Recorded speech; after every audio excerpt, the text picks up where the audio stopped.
From history, I'm Liam Geraghty, and this is Vikings. I told you I could do it! Huh?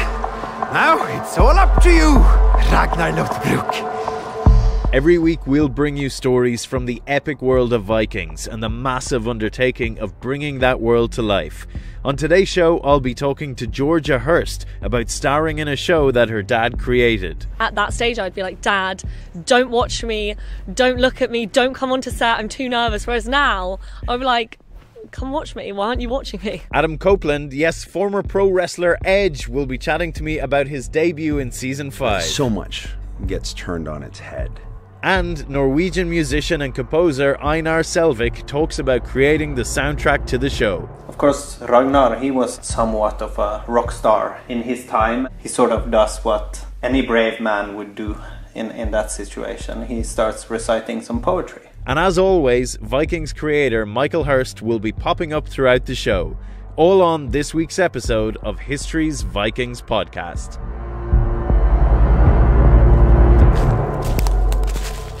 A new season means new characters and new complications. But what's it like to come aboard a show like Vikings that's already up and running with established roles? Well, I'm here in the beautiful Wicklow Mountains in Ireland to find out. Rolling. Hey, take two on board!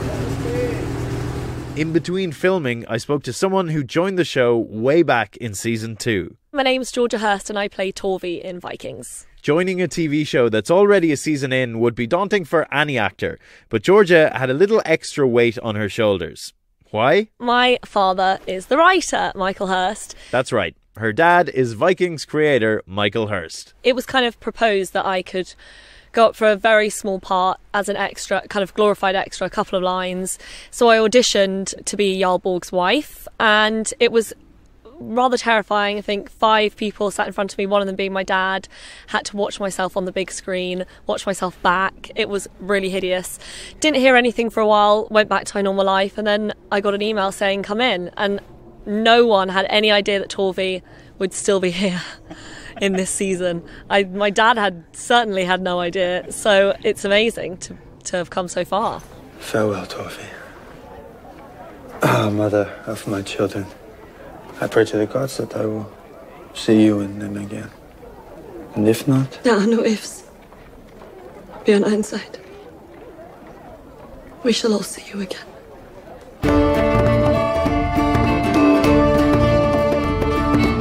Coming into a show, I think, a sort of a season in, is difficult. Everyone's kind of already formed their friendships, and I was the youngest by a long way. I was 18. I think Alexander was maybe 23, 24, but it was difficult, but I think having family there always sort of makes it a little bit easier. Although Georgia did not feel like that in the beginning. At that stage, I'd be like, Dad, don't watch me, don't look at me, don't come onto set, I'm too nervous. Whereas now, I'd be like, come watch me, why aren't you watching me? Everything about the making of a TV show was new to Georgia. She remembers her first day of filming vividly. Well, I was filming the wedding with Jarl Borg, and I had no idea how many checks there had to be in between every take. Checks, like twisting one bit of hair. I just couldn't believe it. I was like, how do we get anything done? And I remember it taking so long and them doing it so many times. I had no idea what I was doing. I mean, I've learned from Torbjorn is an amazing actor. He is so experienced. I learned from amazing people, but I do remember it being daunting. But I just wanted to do it again. As soon as I'd done it once, I was like, get me back. I want to do it every day. If I agreed to come back to you, would you give up on your revenge? A Viking never gives up on his revenge. This is who we are.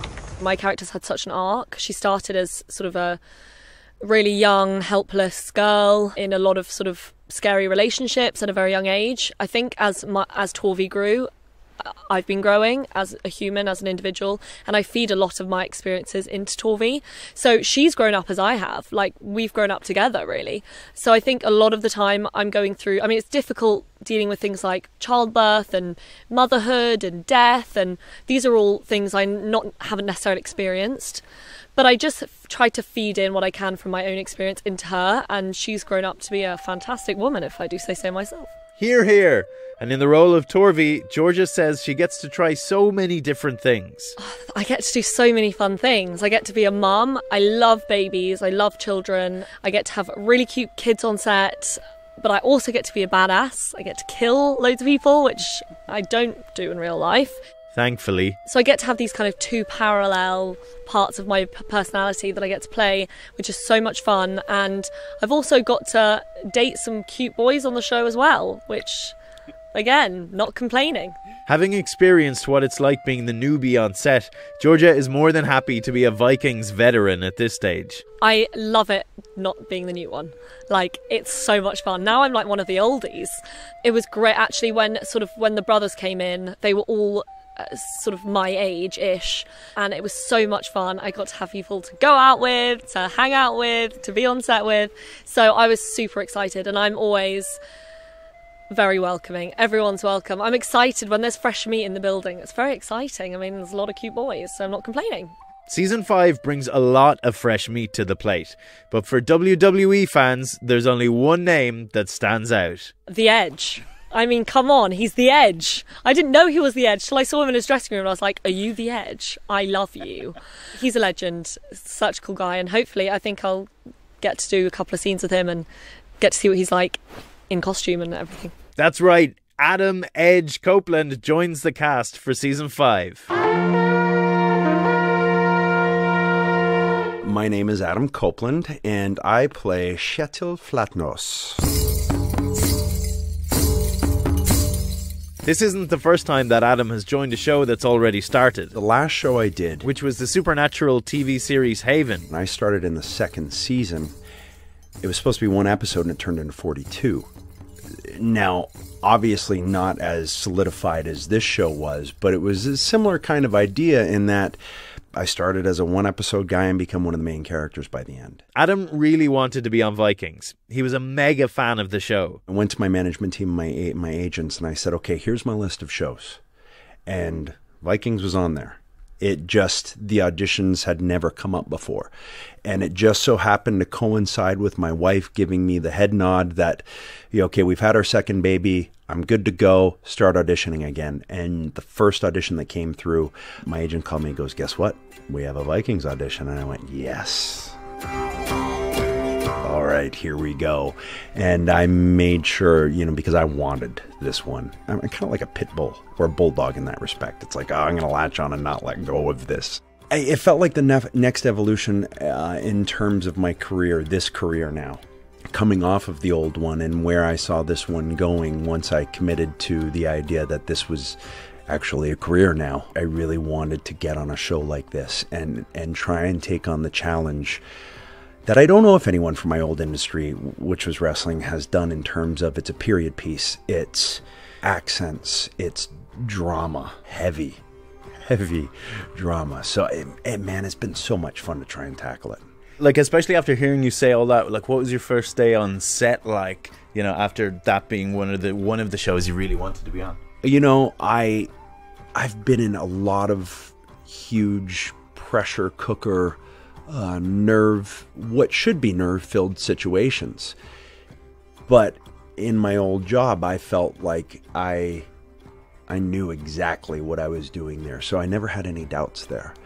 There's still growing pains in this to me because this is something I've been doing, for 6 years now. Even though that job has elements of it, this was the biggest show, the biggest production, the biggest everything I'd been on. But I felt good. I really felt good. I was like, okay, this is where I want to be. The first couple of takes of the first scene, I was like, okay. I have to get the marbles out of my mouth here and wrap my mind around this accent. But from that point forward, I felt so comfortable getting the skin of this character on. Some characters, it takes a while to try and stumble onto who this guy is. pretty much immediately, I felt very good, and I was like, okay, this is him. I found him. All right. Now I just have to hold on to him. Like every new cast member, Adam sat down to chat with Michael Hirst to discuss his character. I'm very glad I did, because I said, I don't want to spoil anything. I don't really want to know anything, but if you can give me one note on who this guy is, then I can take it and run and hopefully not foreshadow who he is or what he is if that's not the intent. And really just try and build some layers to this guy. Well, almost like an onion, I guess, except you're putting the layers on and then maybe taking them off too. And it's really, really fun to do that. So it was a great conversation to have with him, because it colored everything that I did throughout the season.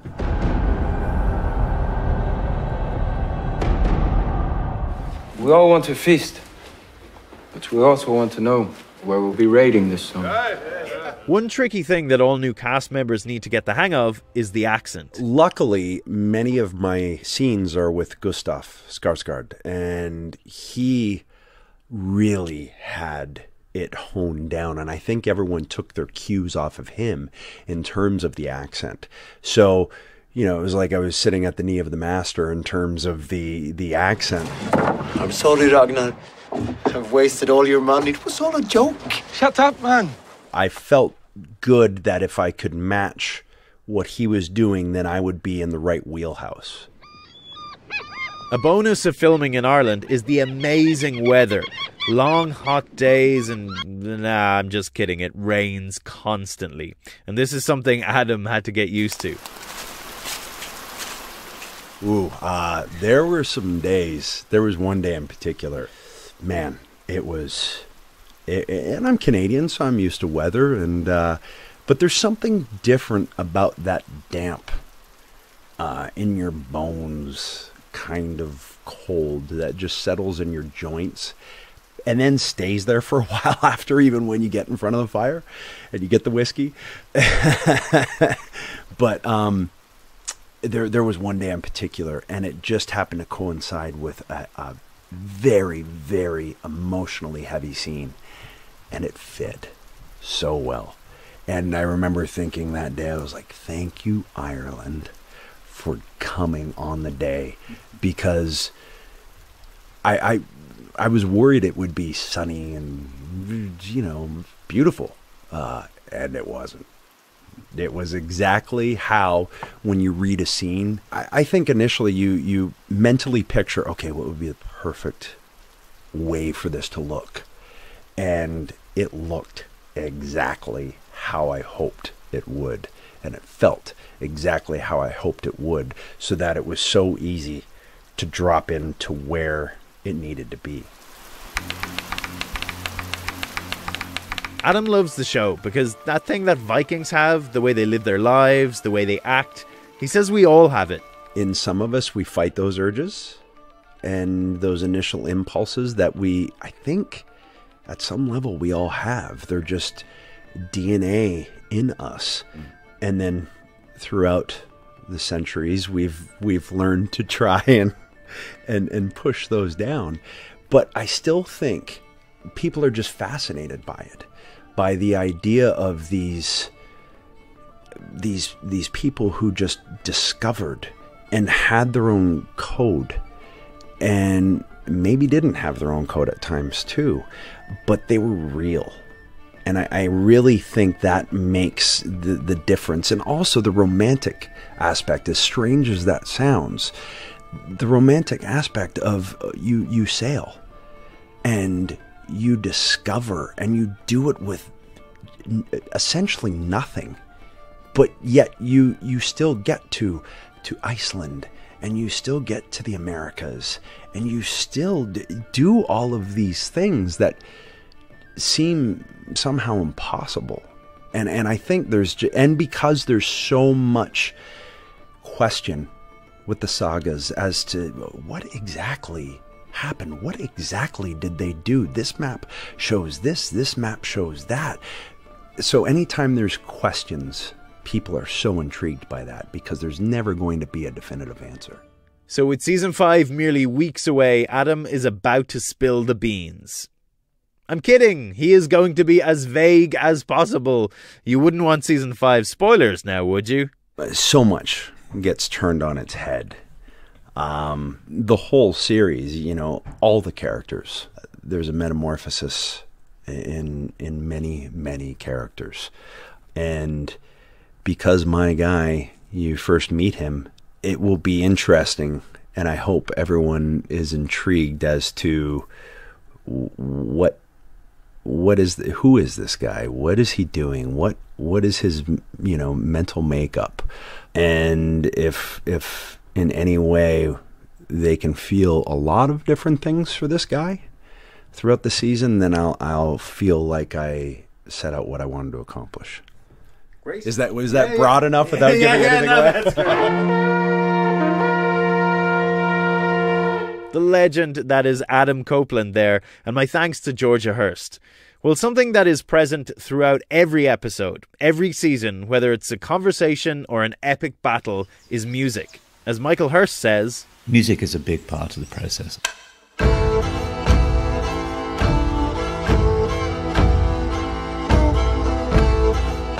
My name is Einar Salvik, musician and composer from Western Norway. I've been so lucky to be part of the Vikings musical artillery. That music artillery is made up of composer Trevor Morris, who has previously worked with Michael Hirst on The Tudors, and Einar himself. We work with a Scandinavian musician called Einar, who's in a band which you have to look up. That band? Vardruna, or Vardruna, as many people abroad call it.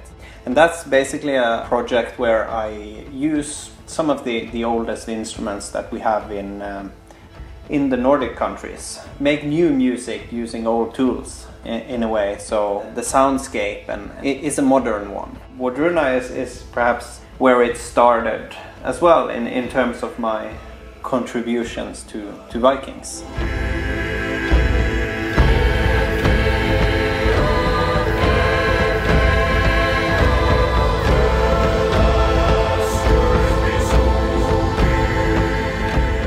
Season 1 of Vikings used several of Vardruna's tracks, and it's obvious why. Einar puts as much effort and work into recreating authentic Viking instruments as Michael Hirst does for writing the show. But recreating Viking instruments is no easy task. Well, these days there is a lot of information and interest around these things, but when I started, almost 20 years ago, there weren't a lot of info and competence on the subject. I spent a lot of time researching, going to museums, studying the original archaeological findings, and also a lot of text material. And in some cases I had to build the instruments myself or have somebody build it for me. It has been a lot of work. I wondered if it would be fair to say that Einar is a bit of an historical nerd. Indeed, it would be very fair to say. So, and that, I guess that's the fact that I also have the practical approach in terms of being a performer. It means that I can also test out a lot of the hypotheses that musical archaeologists and historians throw out there. I can, in many cases, can rather quickly determine whether or not there's any hold in them, being a performing musician as well. In researching the role of music in Viking culture, Einar came up against a lot of the challenges faced by Michael and his team when creating the series. It's difficult to say with absolute certainty, but of course song and music in general had an important part. We know through the rich poetic culture that it was very advanced. A lot of people say that we can't know for sure what music in the Viking Age would have sounded like, but on the other hand we have quite a few instruments from that era that basically it's quite limited on what you can and cannot do on it. So to a certain degree whatever you do on it will be authentic. The fact that we know different instrument types. We also know things from poetic structures and things that survived in later traditions. I would say it's a giant puzzle. It comes down to a timeless fact that any performer at any point in time is forced to relate to, and that is what works when in front of an audience in a specific setting. And I've actually seen him perform live, and he's extremely intense.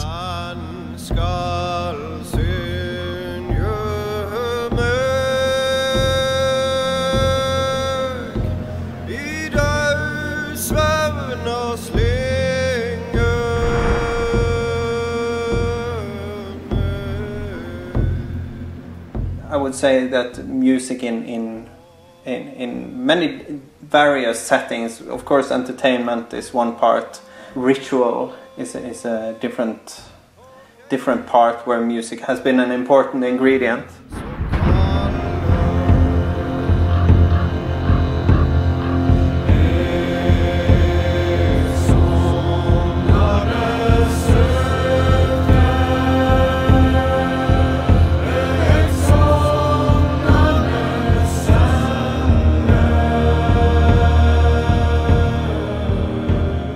When there was even some talk about Vikings being filmed in Norway, there were some rumors, and I know they were scouting in Norway. I actually tried to get in touch with production without any luck.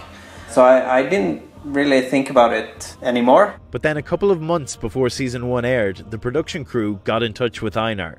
Because they wanted to license, I think, 7 or 8 of my songs with Wodruna. It was just the beginning. After it aired and production started on season 2, I was contacted again, and they were really happy with how it turned out and felt it added something to the show, and they wanted more Wodruna music, but they also asked me if I would be open to working alongside the series' main composer, Trevor Morris. Einar was very open to collaborating. You know, composing for film is not something I had done a lot of, so it was a new field for me. We found a method that worked well, where in some cases I would get some layers from Trevor to work on. Along the way, as we sort of found our sound and recipe, it was vice versa as well. Sometimes I would get a blank sheet to work on, just the images, and he would work on my stuff, and I would work on his stuff. Yeah, it was a very fun and insightful process, I would say. I working with such a big production such as Vikings and a skilled composer such as Trevor, I've learned a lot. Yeah, we've continued to work together on the score.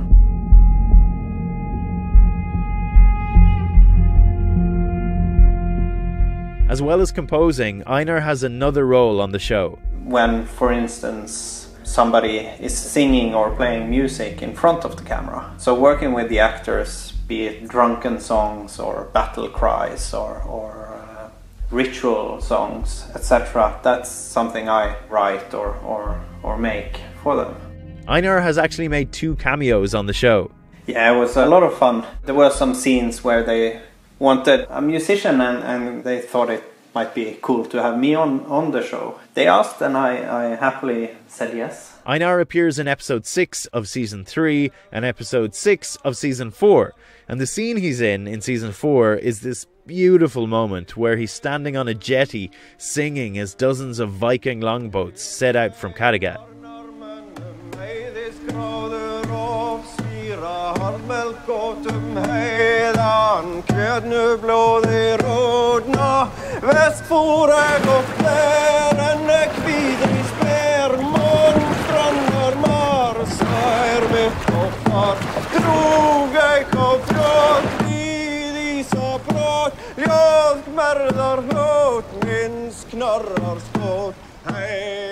You know, it's very strange when you work so much with the footage. When you write the music, you see the scenes over and over and over again. You almost feel that you you know the actors after a while. So it was really strange to meet them in person. A very good experience, and some of the actors I'm in contact with evenly and have met a couple of times outside the set as well. Michael Hirst has even been to some of Einar's gigs. Yeah, I was lucky enough to meet him in Krakow, Poland. Me and Trevor Morris, together with Tina Guo and Full Symphony Orchestra, for a film music festival there a couple of years ago. Yeah, so he was on first row, and it was great to meet him. He's a very warm person.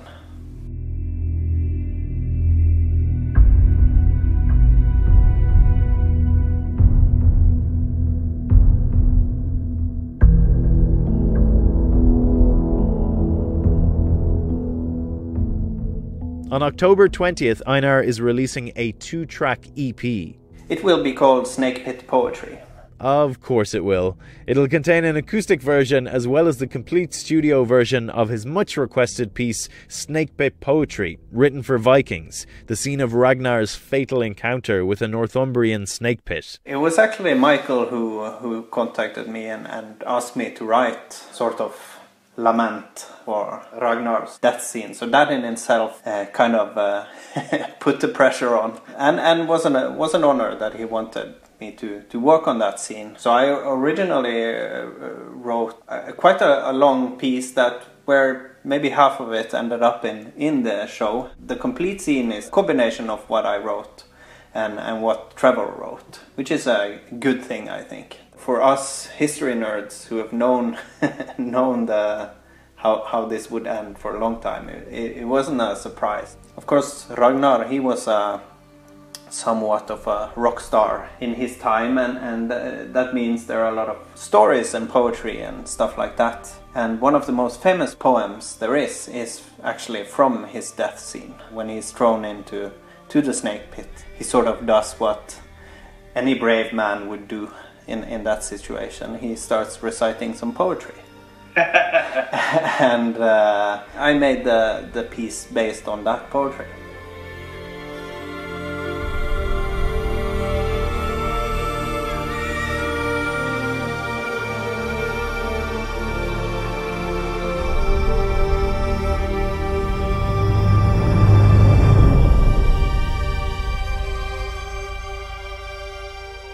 The amazingly talented Einar Selvik there. His EP Snake Pit Poetry will be available digitally from his website wardruna.com. That's WARDRUNA.com. Well, it's about time for me to be dropped into my own snake pit. But don't worry, I'll have climbed out by next week in time for another episode of History's Vikings podcast, which runs weekly until Season 5 hits your screens on November 29th on History. Also, by the way, if you like Vikings, check out History's new drama series Nightfall. When the legendary Brotherhood, the Knights Templar, lose the Holy Land, they must seek redemption by finding the Holy Grail. Nightfall premieres December 6th at 10/9 Central. I've been your host, Liam Geraghty. If you want to get in touch, you'll find me on Twitter at Liam_Geraghty. That's GERAGHTY. You want to feast in my hall? You want to sail in my ships? Anything else you want from me? Well, if you could rate and review us on iTunes, that would be very helpful. See you next week.